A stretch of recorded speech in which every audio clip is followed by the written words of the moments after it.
கண்ட சோழன் சோழ பேரரசர் பெரும்பாட்டர் மாமன்னர் ராஜராஜ சோழ சக்கரவர்த்தி தில்லையில் திருமுறை கண்டெடுத்த விழா வருகின்ற செப்டம்பர் 20ஆம் தேதி சனிக்கிழமை திருவாரூர் மற்றும் திருநாரையூரிலும், செப்டம்பர் 21 ஞாயிற்றுக்கிழமை தில்லை எனும் சிதம்பரத்திலும் நடைபெற உள்ளது.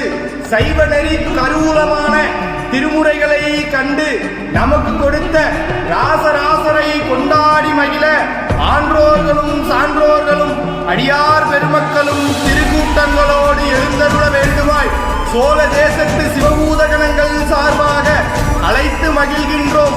மேன்மைகள் சைவ நீதி விளங்குக, உலகமெல்லாம்